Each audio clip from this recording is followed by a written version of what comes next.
Hey YouTube, I'm going to go over my media PC a little bit. This one is kind of a work in progress, although I have the basic setup done. This is actually a computer that I built many years ago. It's not really, doesn't really have the power to run a lot of today's applications, so it's kind of been demoted to media PC. But it works very well for this. It has an 80 gigabyte hard drive, so it's a little bit of space. That drive on top is a 3 terabyte external, so I've got more than enough storage space for recording. It has a Hauppauge, I don't know if I'm pronouncing that right, TV tuner card. It's an 878/9 chipset on the card. This is actually the internal graphics on the motherboard. I don't remember what the motherboard is, but it's Intel and it has an Intel Celeron. I believe it's 2.4 gigahertz. This has 1.5 gigabytes of RAM.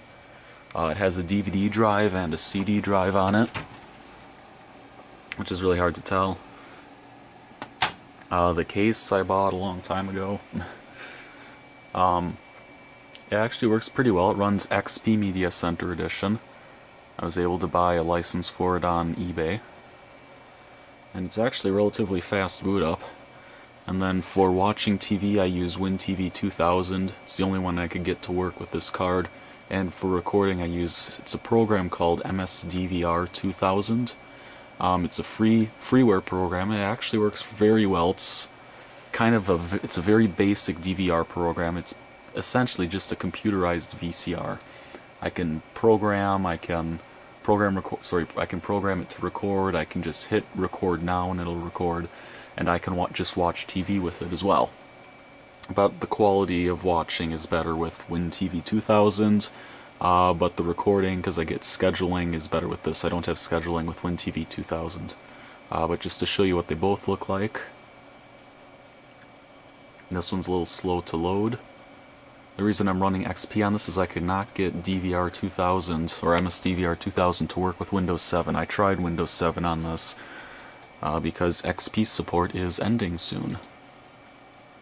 But you can see there, and I can even detach it, and I can make that full screen, but the quality isn't as good. But I can schedule, which is nice. So I'll exit that. Yes, I'm sure I want to exit. I can also go into WinTV 2000. And I can make that a big screen, so I can watch TV. And the nice thing is, I now have a flat screen in my room because of my monitor. You can see there. It's a flat screen monitor. My uncle gave that to me for free because it has a few issues.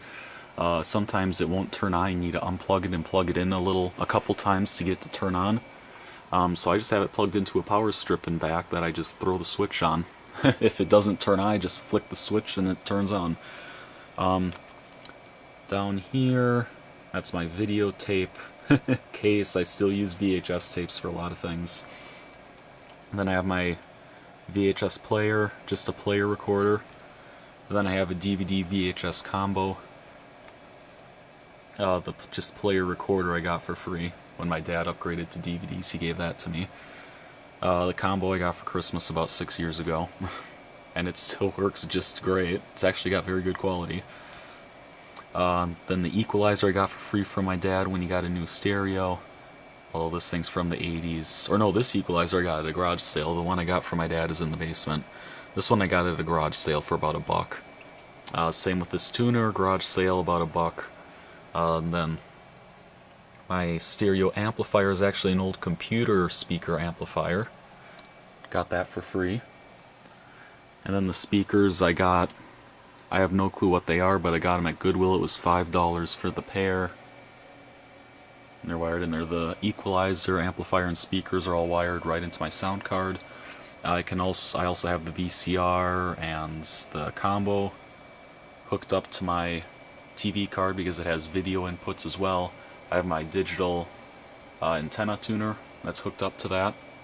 The tuner I have hooked up to the stereo, so if I want to listen to radio I can do that. The record player's hooked up. Yeah, I still use records sometimes too.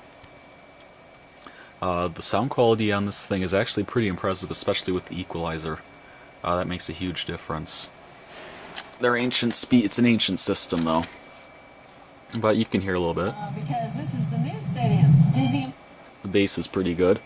The bass on these speakers, surprisingly, is very good, actually. And this has a built-in subwoofer as well, so that helps. And there isn't much else to say about it. I already have used it for scheduling a little bit, but it does work very well. Most of it was free. The only things that I actually have had money in specifically to make this into a media PC, because I already had the monitor, I already had the speaker systems stuff, I already had most of the cables, I already had the computer. The hard drive I actually bought for something else, but I use it primarily for this now. The only money I have is the license for Media Center Edition, and I have the tuner card.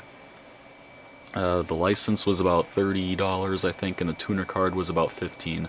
So let's just say $50 for the whole system, because I had most of it lying around anyway.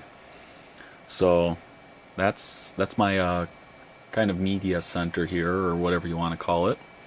It works very well, and I'm happy with it. So I will see you in the next video. Thanks for watching.